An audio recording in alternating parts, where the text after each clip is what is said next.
Bonjour et bienvenue pour cette 133e émission, toujours filmée depuis la mythique, légendaire BD Room que vous découvrez autour de moi. Il n'y a pas grand chose qui a bougé depuis la semaine dernière. Je voulais vous remercier d'être toujours plus nombreux à regarder cette émission et de la partager. Et on va tout de suite parler comme promis, comme je vous l'avais dit la semaine dernière, d'une sortie de la semaine dernière dont j'ai fait l'acquisition cette semaine. C'est le Batman des Ombres dans la Nuit, sorti chez Urban Comics la semaine dernière, et qui est donc le troisième gros pavé comme ça, signé Tim Sale et Jeff Lobb.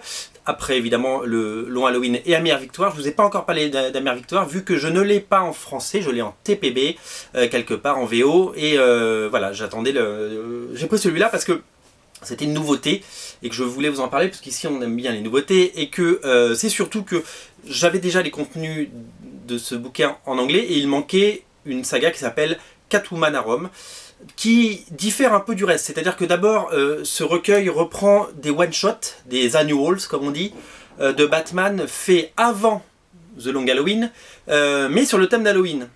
Donc Tim Sale et Jeff Lobb avaient écrit plusieurs histoires courtes comme ça, avant de faire cette grande histoire. Et donc ces histoires sont compilées là-dedans. Donc on a, si vous voulez, la moitié de cet album qui est consacré à ces histoires qui sont de qualité variable. Il y en a des très chouettes et il y en a des moins bien. Mais c'est quand même de très bonne facture. Et la deuxième partie est plus légère parce qu'après avoir, ça se voit sur la tranche, vous voyez, il y a du gris et du blanc. La seconde partie, donc c'est la série Catwoman When in Rome qui a été faite après The Long Halloween, qui a leurs derniers travaux chez DC ensemble et qui suit l'histoire de Catwoman. Donc moi j'adore cette série parce que je trouve que d'abord le dessin de Tim Sale est à son apothéose, on peut dire. C'est vraiment génial, c'est encore meilleur que ce qu'il a pu faire sur The Long Halloween. Ça se passe presque 10 ans après, faut vraiment se remettre dans le contexte. Et c'est surtout que l'histoire est très chouette, on va dire c'est plus léger, mais c'est du très très bon comics quand même.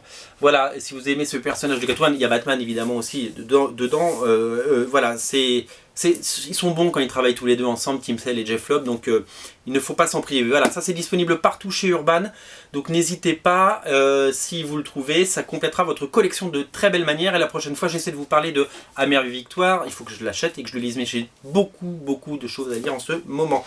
Alors, chez Ankama, on parle pas souvent d'Ankama parce qu'ils font pas souvent du comics. Ils avaient fait les comics de Doc Savage et tous ces trucs de First Wave, vous savez, parus les années précédentes. Et ils ont sorti une BD d'auteur qui à la base est un webcomics qui est un polar noir. Ça s'appelle Cintitulo.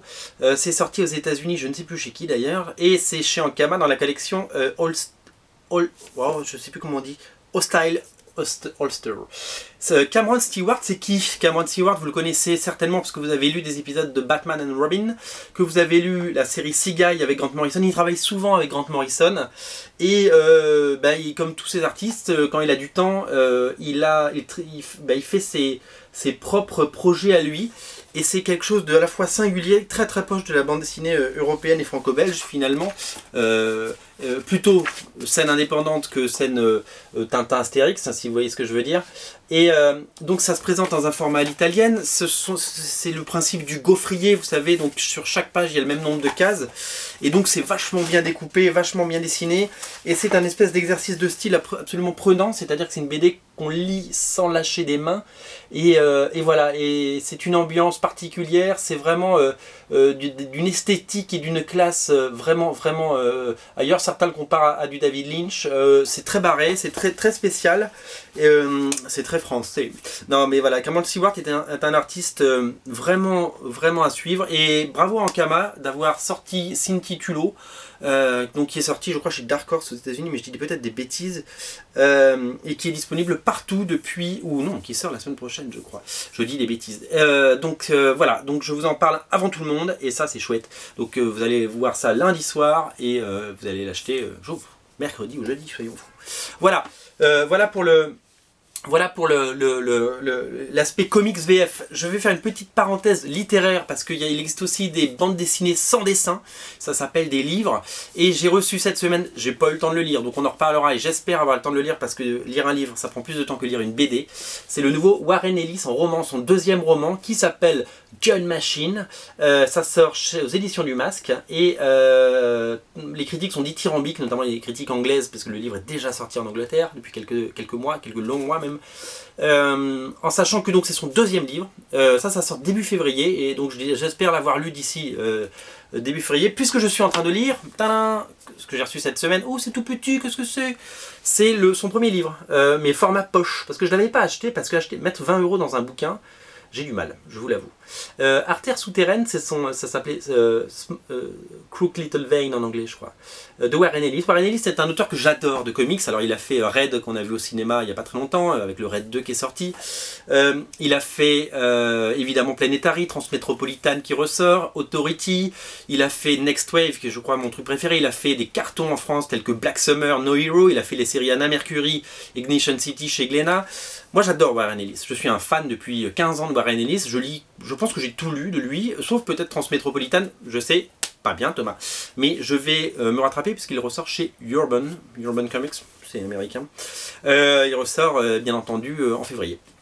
Donc ça, je suis en train de le lire. Donc je lirai ça. Après, on peut pas lire deux romans en même temps du même auteur, sinon c'est fou. Ben, l'histoire elle est aussi farfelue que dans cette bande dessinée qui... Ah, j'ai oublié le nom, qui a été dessinée par J.H. Williams 3 et puis après par... comment s'appelle-t-il? Ah, j'ai tout oublié. C'est aussi barré que... vous vous souvenez de cette BD où le héros doit aller chercher la sex tape d'Adolf Hitler? Vous savez, c'était complètement fou, c'était génial. Ben ça c'est aussi génial, sauf qu'il n'y a pas de dessin. Et l'histoire est complètement folle pour le moment. J'ai lu une 40aine de pages pour tout vous dire et je suis complètement séduit. C'est génial, c'est hyper bien écrit, c'est très drôle, c'est complètement barré. C'est ce qu'on aime chez ces auteurs anglais dans les comics, les Garth Ennis, les Mark Millar qui est écossais, mais pas les Grant Morrison qui est écossais aussi, mais toute cette école anglo-saxonne, ils sont fous et ils sont géniaux. Et voilà, donc les artères souterraines de Warren Ellis, c'est disponible partout. Et pourquoi je vous le conseille? D'abord parce que je suis en train de prendre mon pied en le lisant, et c'est aussi surtout parce que ça coûte 6 €. Voilà, un format poche à 6 €, 280 pages, ça se lit vite, j'en ai déjà lu 40, et j'espère le finir d'ici la semaine prochaine. C'est génial. Voilà, j'ai jamais autant parlé d'un livre de ma vie, et bien pour le moment j'adore, j'espère que ça va continuer. Même si l'histoire n'est pas transcendante pour le moment, il ne s'est pas passé grand chose, c'est tellement bien à lire que voilà. Alors maintenant je voulais vous faire une petite parenthèse, parce que tous les jours sur Comics Place, vous savez, je mets des articles tous les jours, et je vous parle souvent, des gens veulent de la promo. Alors sur le livre en France, il ne peut pas y avoir de promo, parce qu'il y a la loi Langue de 1901, de 1981, pardon. 1901 c'est les associations, qui fait que le prix du livre est encadré. Pardon. Donc du coup, moi je lis aussi de la VO, je lis aussi en anglais, et sur des sites comme Book Depository ou ailleurs, on trouve des super promos de déstockage, et il y en a eu en début de mois, et il y en aura d'autres, il y en a tout le temps. Donc soyez vigilants et restez sur Comics Place, allez-y tous les jours, parce que si vous parlez un peu anglais, si vous collectionnez les comics en VO, il y a des affaires à faire. Je vais vous donner deux exemples pour vous faire un peu saliver. Le premier c'est ça, j'ai acheté le Deadpool classique en anglais. Alors ce n'est pas les épisodes de Deadpool dont on avait parlé le mois dernier dans une émission suite à la sortie en VF des épisodes de Ed McGuinness et Joey Kelly. Là ça se passe avant. Il y a d'abord les épisodes de la création de Deadpool dans New Mutants par Rob Liefeld et Fabian Nicieza. Et ce qui est génial, c'est qu'il y a les deux mini-séries absolument fabuleuse. La première, alors, tout signé Fabian Nicieza, non, la première d'ailleurs, Nicieza et Joey Madureira dans un de ses premiers boulots. Et la deuxième, qui est complètement folle aussi, elle est signée Mark Waid. Et au dessin, c'est à moitié Ken Lashley et à moitié Ian Churchill, vous savez, le dessinateur de Marine Man, qui va revenir sur une série qui s'appelle Revenge chez Image, dessinateur que j'adore personnellement, dans une époque où on lui demandait de faire du Jim Lee, Rob Liefeld, il fallait qu'il y ait des gros muscles et des machins, et c'est très très drôle. Et on termine avec une ouverture avec donc le premier épisode de Ed McGuinness. Évidemment, après, si vous voulez la suite elle est en VF. Ça n'existe pas, et Panini devrait s'y pencher, parce qu'il y a du Madureira, du Churchill, du Mark Waid, du Rob Liefeld, du Fabian Nicieza. Il y a des très très bons auteurs, Ed McGuinness, Joey Kelly. Ça, c'est super chouette. Et vous savez combien je l'ai payé? Ça vaut 29,99 aux États-Unis. je l'ai payé, port compris, 8 euros. Voilà, c'est dit, bam, bam, bam. Pareil, alors là on n'a pas été nombreux parce que je crois qu'ils en ont pas mis beaucoup en solde, mais ça, les omnibus en solde ça existe. J'avais pas prévu de l'acheter celui-là, mais quand je l'ai vu à 28 euros, ça coûte 100 $ ça normalement. C'est le Wolverine par Jason Aaron. Alors Jason Aaron il explose parce que moi j'adore Wolverine and the X-Men, la série qui se termine là au numéro 40, qui va être reprise après par un autre scénariste. Jason Latour, je crois il s'appelle, et au dessin Mahmoud Asrar, merveilleux. Et donc ça c'est tous les épisodes qu'il a fait. Alors le problème c'est que quand Jason Aaron est arrivé sur Wolverine, il a commencé sur Wolverine qui est devenu Wolverine Weapon X, puis il y a une mini-série, enfin avant une mini-série qui s'appelait... comment elle s'appelait cette mini-série? C'était Manifest Destiny, et puis après c'est redevenu Wolverine. Donc il a fait quand même, je dirais une trentaine d'épisodes. Pas loin, et ben ils sont tous là-dedans, et c'est génial parce que moi j'avais lu quelques épisodes comme les Get Mystic, où il devait choper Mystique, qui était très beau, dessiné par Ron Garney. J'ai lu quelques Weapon X, qui étaient à l'époque dessinés aussi par Ron Garney, et il y en avait plein que j'avais raté. Il y a des épisodes par un dessinateur qui s'appelle C.P. Smith, qui est très bon. Il y a des épisodes avec le retour, quand Adam Kubert est rentré chez Marvel, après sa mauvaise expérience chez DC. Il a fait quelques épisodes de... voilà, c'est là. Il a fait quelques épisodes de Wolverine, ils y sont. Et voilà, donc si vous voulez, c'est absolument génial de retrouver ces épisodes parce qu'il y en a que j'avais pas lu, il y en a que j'avais lu, et ça donne un tout plutôt chouette. D'autant que j'avais complètement oublié qu'un petit dessinateur, un débutant, également dessiné des Wolverine Weapon X, c'est monsieur, je dis bien monsieur, Yannick Paquette. Qui, si vous connaissez Yannick Paquette, envoyez-lui la vidéo, ça serait chouette, merci, pensez à moi.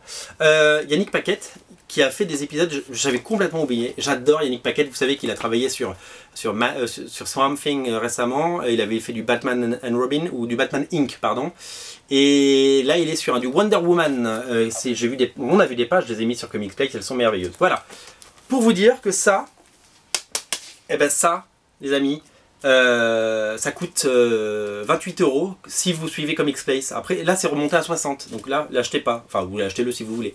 Mais en tout cas, c'est super. Et je l'aurais pas acheté à 60, mais à 28, j'aurais acheté. Donc, venez tous les jours sur Comics Place. Tous les jours, je vous balance les liens des promos en cours. Et comme ça, vous ne serez pas déçus. Alors, ça, j'en ai parlé dans une Pocket Émission, mais je vous le montre parce que tout le monde ne regarde pas les Pocket Émissions. Et c'est mal. C'est le Just Imagine Stan Lee Creating the DC Universe. Alors, c'est... en fait, c'est une série qui a été lancée en 2000-2001 où DC, pour faire le buzz, pour faire parler, a débauché Stan Lee de Marvel, qui n'avait jamais travaillé pour DC.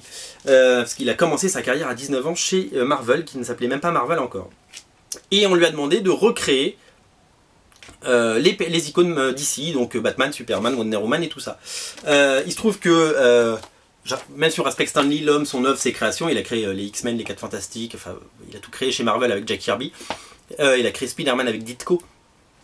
Il a beau avoir créé ces personnages, il n'aurait jamais pu les créer dans la façon dont ils sont, sans les grands dessinateurs que sont justement, comme on l'a dit, Ditko, Jack Kirby, John Romita, etc.